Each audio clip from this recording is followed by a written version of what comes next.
अस्सलाम वालेकुम। My name is Mohammad Zeeshan और आज हमारा टॉपिक है रीसाइजेबल एरे। अब हम पहला सवाल ये आता है हमारे पास कि हम रीसाइजेबल एरे यूज़ क्यों करते हैं। रीसाइजेबल एरे यूज़ करने की वजह ये है कि एरे जो है हमारी एरे वो होती है स्टैटिक डेटा स्ट्रक्चर, यानी कि उसको अगर आपको असाइन करना है तो उसको असाइन करने से पहले उसका आपको साइज़ बताना है। और आपने जब एक दफ़ा एरे का साइज़ बता दिया तो एरे फिर मॉडिफाई उसका साइज़ मॉडिफाई नहीं हो सकता। तो ये हमारे कंटिन्यूस डेटा के लिए बहुत मुश्किल हो जाएगी, बहुत मसला हो जाएगा। तो इसके लिए हम रीसाइजेबल एरे यूज़ करते हैं। और अब देखते हैं रीसाइजेबल एरे कौन कौन से फंक्शंस ऐसे मेन फंक्शंस हैं जो कि रीसाइजेबल एरे स्पेशली यूज़ करती है जो एरे में नहीं होते। सबसे पहले इंसर्ट और रिमूव, ये तो कॉमन फंक्शंस हैं जो एरे में ही यूज़ होते हैं और रीसाइजेबल एरे भी यूज़ करता है इंसर्ट इंसर्ट करने के लिए, रिमूव डिलीट करने के लिए। रीसाइज और श्रिंक के जो फंक्शन हैं ये दो मेन फंक्शन हैं जो कि यूज़ होंगे रीसाइजेबल एरे के अंदर। सबसे पहले हम कॉमन फंक्शन इंसर्ट फंक्शन को देखते हैं ये क्या होता है। इंसर्ट फंक्शन जो है दो एट्रीब्यूट लेगा, एक इंडेक्स और एक वैल्यू। इंडेक्स जो होगा वो पोजीशन होगी जहां पर उस वैल्यू को इंसर्ट करना होगा और वैल्यू सिंपल डेटा होगी। हम पहले एक कंसिडर करते हैं एरे साइज जिसका होगा 5। और जब हम इम्प्लीमेंट कर रहे हो रिसाइजेबल एरे तो हमें इनिशियल साइज 1 लेना होगा, क्योंकि फिर आप अगर आप 5 लेंगे और फिर इंसर्ट करेंगे तो 4 स्पेस आपके पास एम्प्टी रहेगी, तो वो मेमोरी ज़्यादा स्टोर करेगी। तो इसके लिए हम अभी सिर्फ एक्सप्लेनेशन के लिए एक एरे ले रहे हैं साइज 5 की। और अगर हम इसमें ऐड कराना चाहें, इंसर्ट कराना चाहें जीरो पोजीशन पे 6 को, तो वो सिंपल क्या करेगी, इंसर्ट फंक्शन क्या करेगा कि एरे की 0 पोजीशन पे 6 को इंसर्ट कर देगा। बट ट्विस्ट यहाँ पर आता है कि जब अगर हमको ऐड करना हो जीरो पोजीशन पे ही 7, पहले जीरो पोजीशन पे 6 मौजूद है ऑलरेडी, तो इंसर्ट फंक्शन हमारा ये करेगा कि 6 को एक पोजीशन आगे पुश कर देगा ताकि 7 के लिए रूम बन जाए, फिर वहां पर 7 को वो इंसर्ट कर देगा लाइक दिस। अब बात आती है कि ये तो एरे भी कर सकता है काम, तो एरे यकीनन ये कर सकता है, पर अगर एरे हमारे पास एरे हो और हमारा एरे फुल हो गई हो, कंसीडर दिस फुल एरे, तो फिर इस अब क्या होगा। अगर दोबारा से अगर यूजर इंसर्ट करना चाहे तो एरे के अंदर इंसर्ट नहीं कर सकता, क्योंकि उसमें तो स्टोरेज ही नहीं है, उसमें कोई रूम ही नहीं है जहाँ पे वो इंसर्ट हो। तो रीसाइजेबल एरे में हम रीसाइज का फंक्शन बनाते ही इसलिए ताकि वो रीसाइज हो सके, उसमें रूम बन सके आगे। तो हम इस वक्त रीसाइज फंक्शन कॉल करेंगे। अब देखते हैं रीसाइज फंक्शन क्या होता है। रीसाइज फंक्शन जो होता है वो रीसाइज फंक्शन ये होता है, जैसे कि एक कंसिडर कर लिया हमने फुल एरे जो फुल हो चुकी है, तो रीसाइज फंक्शन क्या करेगा, एक न्यू एरे बनाएगा जो कि पुरानी वाली एरे से एक साइज में बड़ी होगी। फिर रिसाइज फंक्शन पुरानी वाले एरे के तमाम एलिमेंट्स को इस न्यू वाले एरे में डालेगा। उसमें एक रूम है क्योंकि वो साइज में बड़ी और पिछले वाले में 5 एलिमेंट्स है, इसलिए तो इसमें एक खाली रूम है। फिर क्या करेगा, वो पुरानी इनिशियल एरे को डिस्कार्ड कर देगा और इनिशियल एरे की जगह न्यू एरे को असाइन कर देगा।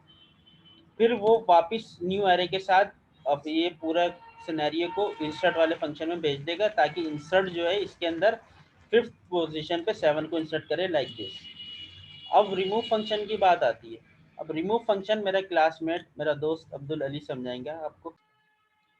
Assalamu alaikum everyone. My name is Syed Abdul Ali and I am here to tell you about the remove function and shrink function functionality. तो शुरू करते हैं। बेसिकली रिमूव फंक्शन जो है सिंपली एक इंडेक्स लेता है और उस इंडेक्स पे जाके जो डेटा पड़ा होता है उसको सिंपली रिमूव कर देता है। तब यहाँ पे हम देख सकते हैं सिंपली कि रिमूव फंक्शन को हमने इंडेक्स दिया है 6, यहाँ पे इंडेक्स दिया है 6 और यहाँ पे अब इसने क्या किया, यहाँ पे इंडेक्स 6 इंडेक्स पे 2 पड़ा था, इसने सिंपली 2 को रिमूव कर दिया। But now here empty space is created which creates lots of memory loss of your PC if you are working on a memory efficient program.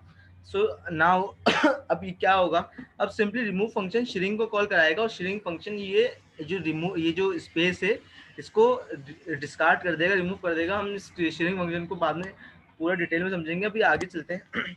अब यहाँ पे हमने रिमूव फंक्शन को इंडेक्स दिया 3। सिंपली यहाँ पे आप देख सकते हैं यहाँ पे 3 इंडेक्स पे 5 मौजूद है।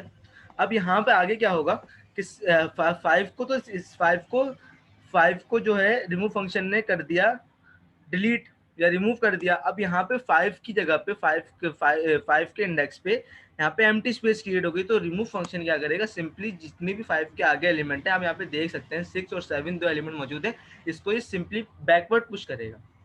5 की जगह पे 6 आ जाएगा, मीन्स कि 5 के इंडेक्स पे 6 आ जाएगा और 6 के इंडेक्स पे 7 आ जाएगा। आप यहाँ पे देख सकते हैं 3 इंडेक्स में 6 आ गया और 6 के इंडेक्स पे 7 आ गया, यानी कि 5th इंडेक्स पे 7 आ गया। मगर यहाँ पे 7 के इंडेक्स पे एक एम्प्टी स्पेस क्रिएट हो गई होगी। मिसाल के तौर पर आगे चलते हैं, यहाँ पे वही सिनेरियो चल रहा है। आप यहाँ पे देख सकते हैं यहाँ पे 7 के जगह पे एक एम्प्टी स्पेस क्रिएट हो गई। तो श्रिंक फंक्शन को अब हम कॉल कराएंगे।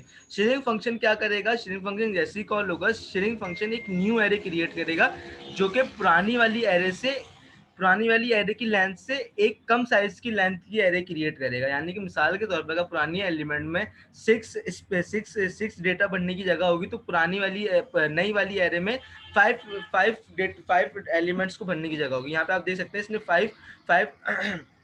5 एलिमेंट्स को भरने की स्पेस क्रिएट की, एरे क्रिएट किए।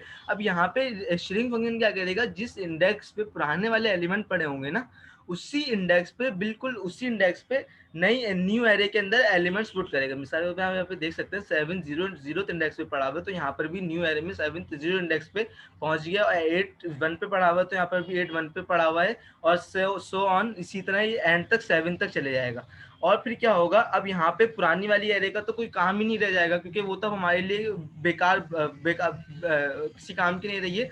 तो रिमूव फंक्शन क्या करेगा, सिंपली एरे को, पुरानी वाले एरे को मेमोरी से, श्रिंक फंक्शन पुरानी वाली एरे को मेमोरी से रिमूव कर देगा और फिर एरे को न्यू एरे का नाम दे देगा। यानी कि सिंपली इसी प्रोग्राम को समझाने के लिए कि वही एरे चल रही है जो कि पुरानी वाली एरे थी, but no, it's a new array. This is all the functionality of the resizable array, and thank you for listening us, and this is rest of all understanding. Thank you.